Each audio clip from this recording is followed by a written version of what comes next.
హైదరాబాద్ నాచారంలో దారుణం చోటు చేసుకుంది. మద్యం గ్లాస్ కోసం అన్నను చంపాడు తమ్ముడు. సంక్రాంతి సందర్భంగా మేడపై అన్నదమ్ములు ఇద్దరు మద్యం సేవించేందుకు ఏర్పాట్లు చేసుకున్నారు. అయితే మద్యం సేవించేందుకు గ్లాస్ ఇవ్వమని తమ్ముడిని అడగడంతో వివాదం మొదలైంది. ఈ క్రమంలోనే 3 అంతస్తుల భవనం నుండి అన్న స్టీఫర్డ్ రోహన్ను సాయర్స్ను, తమ్ముడు లేనర్డ్ లైనెన్ సాయర్స్ పడేశాడు. వెంటనే స్పందించిన స్థానికులు అన్నను ఆసుపత్రికి తరలిస్తుండగా మరణించాడు. విషయం తెలుసుకున్న నాచారం పోలీసులు నిందితుడిని అదుపులోకి తీసుకున్నారు.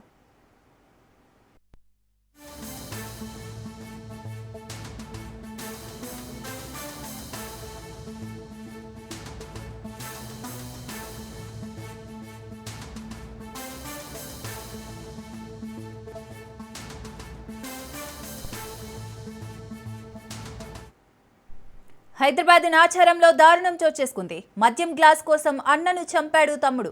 సంక్రాంతి సందర్భంగా మేడపై అన్నదమ్ములు ఇద్దరు మద్యం సేవించేందుకు ఏర్పాట్లు చేసుకున్నారు. అయితే మద్యం సేవించేందుకు గ్లాస్ ఇవ్వమని తమ్ముడిని అడగడంతో వివాదం మొదలైంది. ఈ క్రమంలోనే 3 అంతస్తుల భవనం నుంచి అన్న స్టీఫెడ్ రోహన్ సాయర్స్ను, తమ్ముడు లేనర్డ్ లైనెన్ సాహర్స్ పడేశాడు. వెంటనే స్పందించిన స్థానికులు అన్నను ఆసుపత్రికి తరలిస్తుండగా మరణించాడు. విషయం తెలుసుకున్న నాచారం పోలీసులు నిందితుడిని అదుపులోకి తీసుకుని విచారిస్తున్నారు. ఇదే అంశానికి సంబంధించి మరిన్ని డీటెయిల్స్ మా ప్రతినిధి ప్రవీణ్ అందిస్తారు. ప్రవీణ్. అయితే నాచారంలో దారుణం చోటు చేసుకుంది.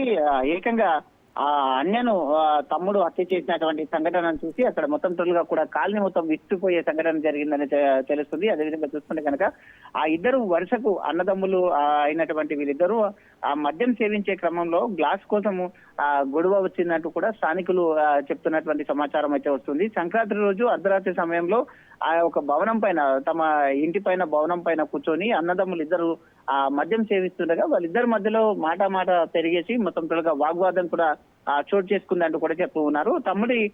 తమ్ముడిని అన్న గ్లాస్ అడగడంతో ఈ యొక్క వివాదం ఇంకాస్త పెరిగిందంటూ కూడా చెప్తూ ఉన్నారు. వివాదంలో తమ్ముడు అన్నను 3 అంతస్తుల భవనం నుండి కిందికి పడేశాడంటూ కూడా అయితే సమాచారం వస్తుంది. స్థానికులు గమనించి ఎవరైతే బాధితుడు ఉన్నారో బాధితుని హాస్పిటల్ కు తరలించే లోపే అక్కడికక్కడే ప్రాణాలు కోల్పోయినటువంటి అయితే సిచ్యువేషన్ చూస్తున్నాం. విషయం తెలుసుకున్నటువంటి నాచారం పోలీసులు సంఘటన స్థలానికి చేరుకున్నారు.